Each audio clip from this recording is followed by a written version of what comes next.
السلام علیکم ورحمۃ اللہ وبرکاتہ. الحمد للہ رب العالمین والعاقبۃ للمتقین والصلاة والسلام علی رسولہ الکریم.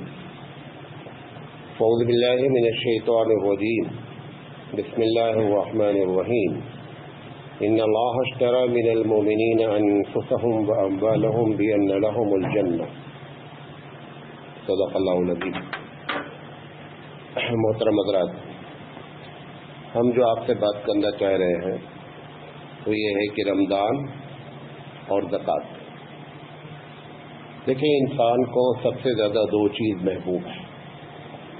ایک تو جان اس کی اور ایک اس کا مال. ان دونوں چیزوں کے بارے میں اللہ رب العزت نے یہ بات بتائی کہ اللہ نے خرید لیا ہے حالانکہ دیا ہوا بھی اسی کا ہے. مطلب مال بھی اسی کا دیا ہوا ہے اور جان بھی اسی کی دی ہوئی ہے. یہ دونوں چیزیں ہمارے پاس امانت ہے.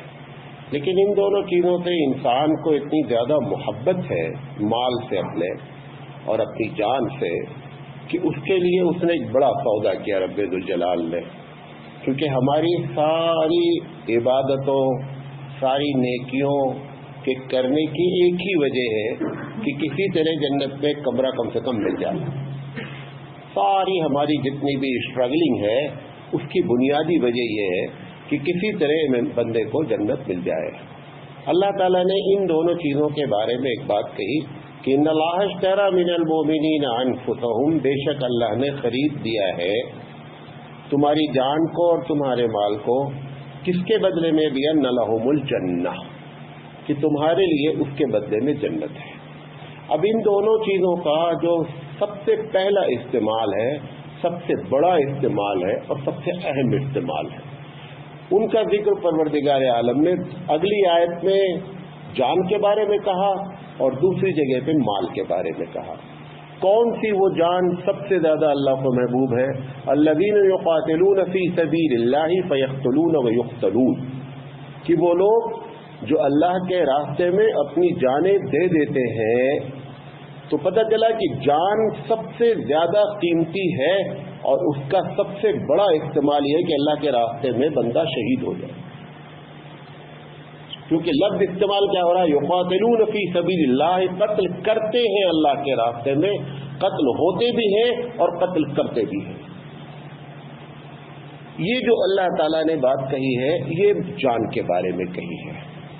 اسی لیے جتنے بھی اعمال آپ کے ہیں، کیونکہ میں جو بات کہنے جا رہا ہوں، میں اگر سمجھانے جاؤں تو بڑی بات سمجھایا کہ آپ جتنی بھی دین کی دعوت کے لیے کوشش کرتے ہیں اس کی بنیادی وجہ معلوم کیا ہے؟ بنیادی وجہ یہ ہے کہ آپ کو اس دنیا میں گواہ بنایا گیا ہے. قرآن مجید کہتا ہے امۃ وسطا لتکونوا شہداء علی الناس، کہ تم کو اللہ نے مڈل امت بنایا ہے. مطلب کیا ہے؟ ہر لحاظ سے آپ بیچ کے ہیں، تمام کائنات کے لحاظ سے بیچ سے ہیں، تمہارے مسائل بیچ کے ہیں، سب میں ایک دم مڈل بات کہی گئی ہے. کہنے کی بات کہا اللہ تعالیٰ نے کہ تاکہ تم گواہ بن جاؤ دنیا والوں کے لیے کہ اے اللہ، میں نے آپ کے دین کی تبلیغ کے لیے میں نے محنت کی. جتنی آپ اچھی محنت کریں گے اتنا اچھا گواہ بنیں گے. کیا گواہ بننا ہے؟ قیامت میں لوگ آپ کے بارے میں کمپلینٹ کرنا ہی کرنا ہے کہ اللہ، یہ بندہ میرے پاس رہتا تھا، میرے سے اٹھنا بیٹھنا تھا، بزنس کرتا تھا، لیکن یہ دین اپنے طور پہ رکھا لیکن وہ دین ہم کو پاس نہیں کیا ہے. یہ مسلمان بھی ہوگا، یہ غیر مسلم بھی ہوگا، یہ کرسچن بھی ہوگا، سب لوگ آپ کے خلاف گواہی، آپ کے خلاف بولنا ہے. اب آپ کو وہاں پہ کھڑے ہو کر کے کہنا ہے کہ اللہ، یہ جھوٹا نمبر 1 ہے، میں نے اس کو دین کی بات پہنچائی ہے. اب وہ جو دعوت کے لیے آخری درجہ کیا ہے؟ اسی لیے جو اللہ کے راستے میں مر جاتا ہے، اردو میں بھی عربی میں اس کو کہتے ہیں شہید. کیا بولتے ہیں؟ حالانکہ عربی میں شہید کے معنی قتل کے نہیں ہوتے ہیں، یہ نوٹ کر لیں. آج شہید کے عربی میں معنی ہوتے ہیں وٹنس دینے والا. کیا؟ گواہی دینے والا. وہ کیا کہہ رہا ہے؟ اس کا نام شہید کیوں رکھ دیا گیا کہ اللہ مجھے آپ نے بنایا تھا کہ میں گواہی دوں. میں جان کھپا کر کے گواہی دیا کہ میں نے آپ کے دین کے لیے کام کیا. اس سے بڑا درجہ کچھ بھی نہیں ہے. آپ جو کچھ بھی دین کی خدمت کر رہے ہیں وہ بھی بہت بڑی چیز ہے, لیکن آخری درجہ یہ ہے کہ میں جان دے کر کے گواہی بنا ہوں.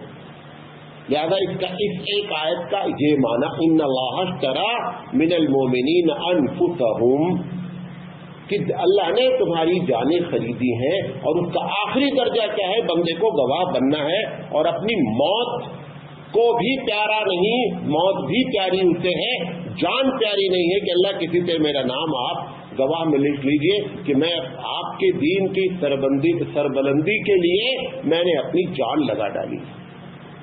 اسی لیے اس کا نام شہید ہے. ورنہ عربی میں جو اللہ کے راستے میں مرتے ہیں ان کو کہا جاتا ہے المقتول فی سبیل اللہ. کیا کہا جاتا ہے؟ المقتول فی سبیل اللہ, اللہ کے راستے میں قتل ہوا بندہ. تو یہ اس کا صفتی نام ہے, جو اس کی کوالٹی اللہ نے رکھی ہے, اس لحاظ سے اس کو کیا کہا جا رہا ہے کہ آپ شہید ہیں. اب جو دوسری بات ہم آپ سے کہنا چاہتے ہیں اس آیت کا جو دوسرا ٹکڑا ہے کہ اپنی مال کو بھی خریدا ہے اللہ نے ہمارے, اور جان کو بھی خریدا ہے. تو مال کے بارے میں اس نے کیا کہا؟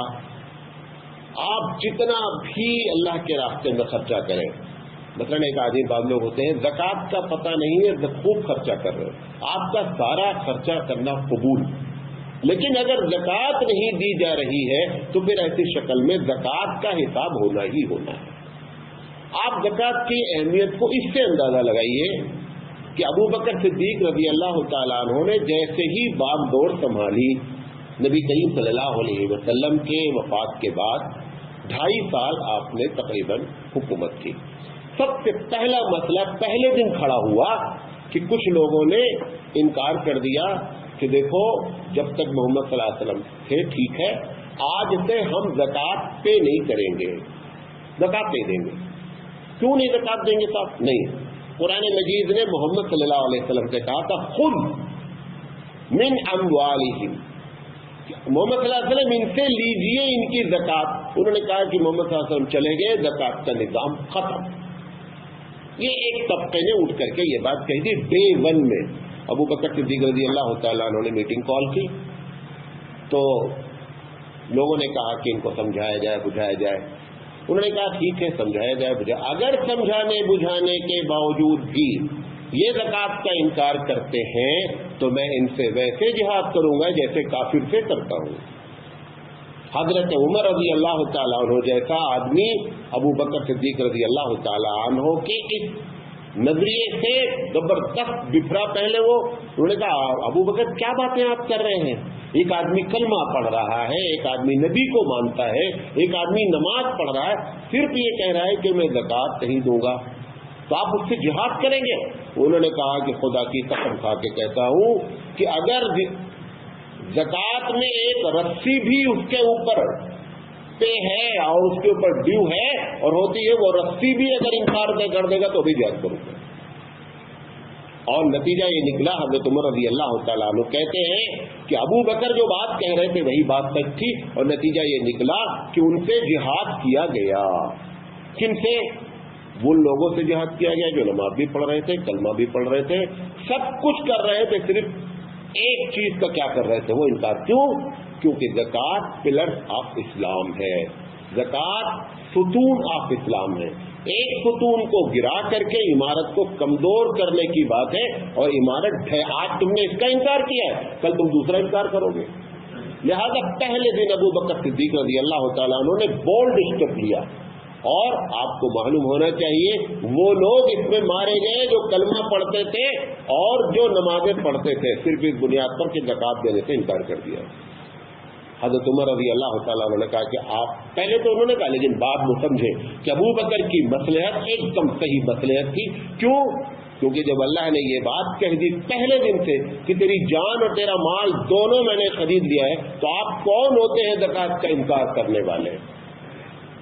لہذا زکوٰۃ کی اہمیت کو سمجھنے کے لیے سب سے پہلے ابو بکر صدیق رضی اللہ تعالی عنہ کا یہ قدم اگر آپ کے سامنے رہے گا، اب آپ کو معلوم ہوگا زکوٰۃ کی امپورٹینس کیا ہے. ایک بات. دوسری چیز، رب ذوالجلال کا دیا ہوا مال ہے. آپ نے دیکھا ہوگا کہ کبھی کبھی باپ چاکلیٹ لے کر آتا ہے گھر میں، بچے کو دیتا ہے، لایا ابا ہے، بچے سے کہتا اب مجھے بھی تھوڑا سا دو چاکلیٹ دو. اب وہ اس کے ہاتھ میں جیسے پہنچی نا، نہیں، اب اس کو امی بڑی بہن سب ابا کو دو، ابا کو دو، تو اس میں سے توڑ کر کے بہت تھوڑا سا حصہ وہ اس کے ابا کے ہاتھ میں رکھنا چاہتا ہے.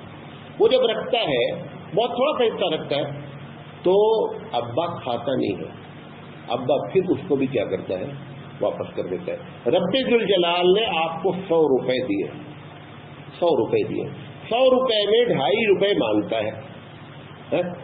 اور وہ بھی حیرت کی بات یہ ہے کہ اللہ تعالیٰ کہتا ہے کہ یہ مجھ کو تم قرضہ دو.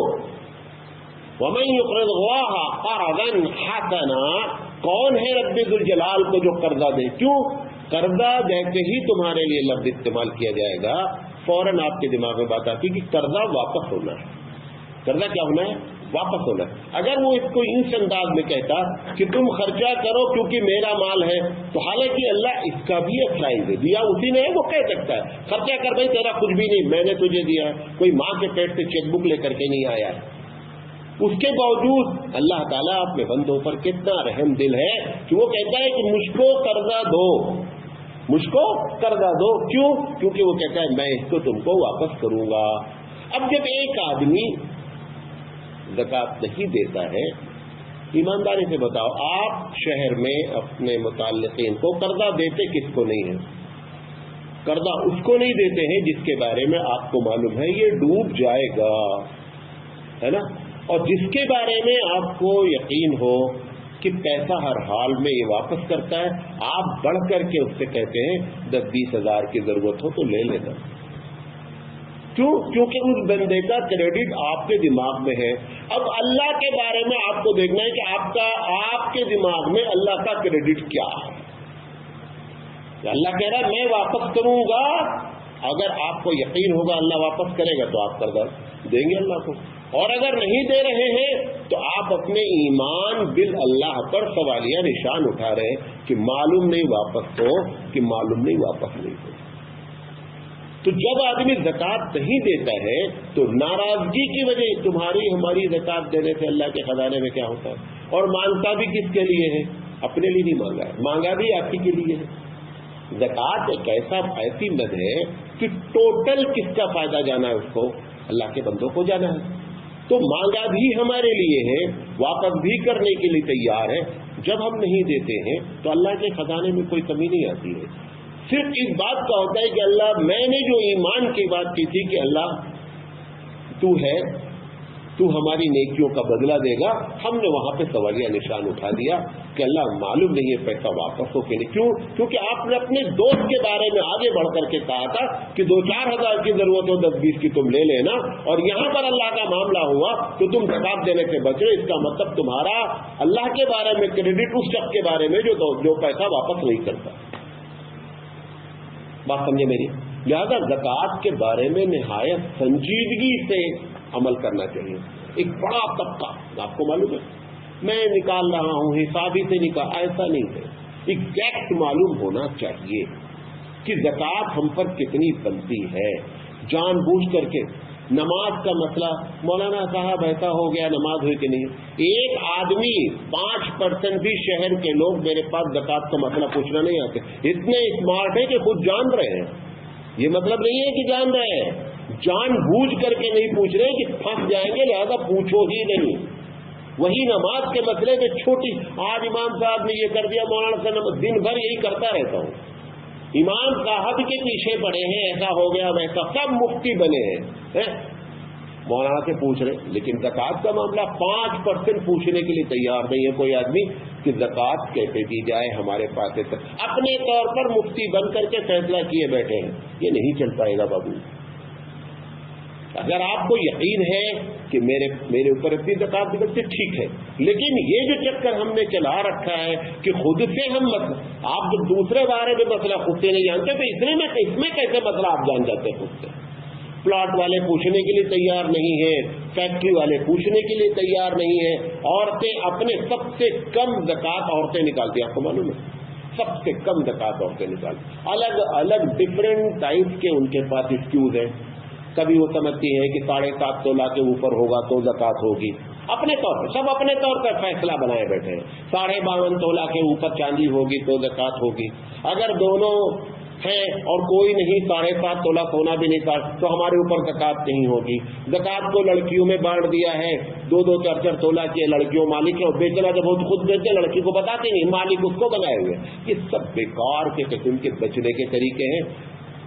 جس سے بچنا ہے وہ اللہ ہے، اس سے بچ سکتے ہیں تو بہت اچھی بات ہے۔ مولانا سراج صاحب سے مسئلہ پوچھ کر کے تم جو پوچھو گے مولانا سراج مسئلہ بتا دیں گے، لیکن بچنا اللہ سے ہے، وہ اس کو سامنے رکھ کر کے بات کرنا چاہیے۔ لہذا سارے ایکسکیوز ختم کر کے جس اللہ نے دیا ہے اس اللہ کے لیے مسئلے کو پوچھیں۔ اور دوسری بڑی بات، سب سے بڑی بات یہ ہے کہ قرآن کریم میں اللہ نے زکوٰۃ کے بارے میں یہ نہیں کہا کہ زکوٰۃ کون دے گا، یہ نہیں لکھا ہے قرآن میں، کتنی دے گا یہ بھی نہیں لکھا ہوا ہے قرآن میں، کب دے گا یہ بھی نہیں لکھا ہوا۔ ایک ہی چیز قرآن میں لکھی ہوئی ہے کہ زکوٰۃ کس کو دے گا۔ کیوں آپ کروڑوں روپے نکالیے اور صحیح جگہ نہ دیجیے، کیا فائدہ ہوا نکلنے کا؟ رب ذوالجلال نے جان بوجھ کر کے ساری چیزیں حبیب مصطفیٰ سے بتلائی کہ زکوٰۃ کون دے گا، کب دے گا، کتنی دے گا، لیکن ایک چیز خود اعلان کیا قرآن کریم میں کہ زکوٰۃ دیا جائے گا کس کو۔ زکوٰۃ دیا جانا بہت، یہ جو آپ دیکھ رہے ہیں مسلمانوں کی جو تعداد زکوٰۃ نکالتی ہے، جو بھی نکالتی ہو، مسئلے آپ نے دیکھا ہوگا کہ پچھلے سال جتنے تھے اتنے ہی مسئلے اس سال بھی موجود ہیں، اربوں خربوں روپے زکوٰۃ نکل گئی لیکن مسئلہ کوئی مسلمان کا حل نہیں ہوا۔ کیوں؟ کیونکہ آپ کی زکوٰۃ 60% گئی ہی نہیں، وہاں پر جانا چاہیے تھا۔ ایک بڑا طبقے نے اس کو بزنس بنا لیا ہے، یہ جو چندہ کرنے آتے ہیں، آپ کو یقین نہیں ہوگا سب 90% اس میں سب ٹوٹل کمیشن پہ چندہ کرتے ہیں، ٹوٹل کمیشن پہ۔ آپ طے ہے ان کا جو کریں گے 50% تمہارا 50% ہمارا۔ آپ کبھی پوچھنا چاہیے آپ کو آزمانا، آپ صرف ان سے ایک سوال کر لیجئے کہ آپ اس مدرسے میں کیا ہے۔ سب سے پہلا ایک کتاب کا نام جان لیجئے کہ یہ کتاب کون پڑھاتا ہے تمہارے یہاں، استاد آپ کو معلوم ہو جائے گا اس مدرسے کا بندہ ہے کہ نہیں ہے۔ سب ہائر کیے جاتے ہیں 1 مہینے کے لیے، اور جو اصلی بیچارے مدرسے والے ہیں جو حقیقت میں مستحق ہیں وہ پہنچ ہی نہیں پاتے، ان سے پہلے یہ 50% والے لے کے آپ کو تو لوٹ کے لے کے چلے جاتے ہیں۔ لہذا زکوٰۃ دینے میں اس بات کی، بھولا مومن نہیں بنو، بھولا مومن اللہ کو نہیں پسند ہے، بھولی مومنہ پسند ہے لیکن مومن نہیں پسند ہے، یہ نوٹ کر لے بات جملہ۔ اپنے آپ کو خود سے بیوقوف نہیں بنا، یہ اللہ کو نہیں پسندیدہ ہے۔ مومن ہوشیار رہنا چاہیے، لہذا اس بات کو تحقیق کر کے دے کہ زکوٰۃ ہماری جا کہاں رہی ہے۔ جب اطمینان ہو جائے اس کے بعد زکوٰۃ دے، جب اطمینان ہو جائے گا تب آپ کو خوشی ہوگی۔ لہذا اللہ تعالیٰ نے اس چیز کو جو فرض کیا ہے اس کو سمجھنے کی کوشش کریں۔ کیونکہ دنیا کا سارا نظام اگر اسلامی حکومت ہو، یہ تو آج دنیا اتنے ٹیکس لگاتی ہے، اگر اسلامی حکومت ہو تو پوری دنیا نے اس کا تجربہ کیا کہ جہاں جہاں اسلامی حکومت تھی 2.5% زکوٰۃ سے پوری سرکار چلائی جاتی تھی، سب کچھ چلتا تھا، 2.5% سے سب کچھ چلتا تھا۔ آج کیوں نہیں چل رہا ہے؟ کیونکہ سرکار جو ہے اس کا اپنا خرچہ اتنا زیادہ بڑھ گیا، ایک آدمی کی سیکورٹی پر روزانہ 20 سے 22 لاکھ روپے خرچ ہوتے ہیں، اس کی ایک آدمی کی سیکورٹی کے اوپر، تو کہاں سے آئے گا وہ؟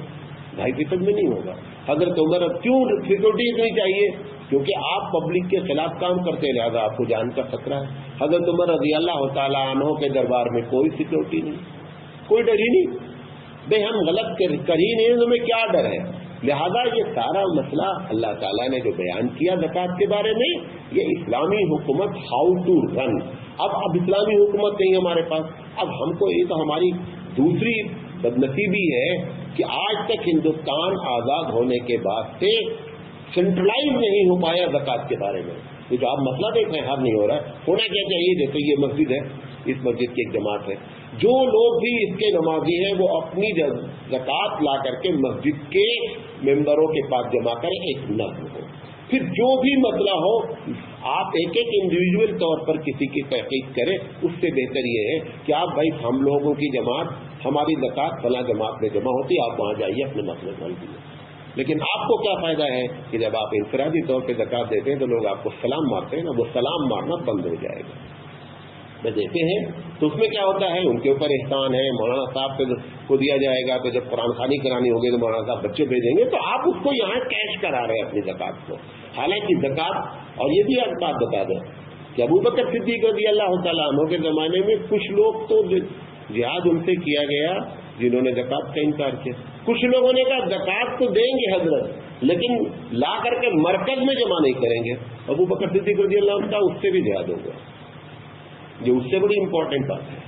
انہوں نے کہا زکوٰۃ سینٹرلائز ہے, کیونکہ جیسے ہی زکوٰۃ آپ انفرادی طور پہ دینا شروع کریں گے آپ احسان لازمہ کیا کر دیں گے, شروع کر. وہ ہو رہا ہے احسان.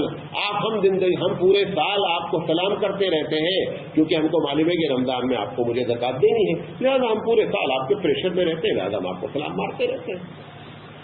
لہٰذا یہ دوسری چیز ہے کہ ہندوستان آزاد ہوا, اسلامی حکومت نہیں رہی, ٹھیک ہے, لیکن کم سے کم مسلمانوں کو اس سلسلے میں بیٹھ کر کے سوچنا چاہیے یہ کام کرنے کا ہے.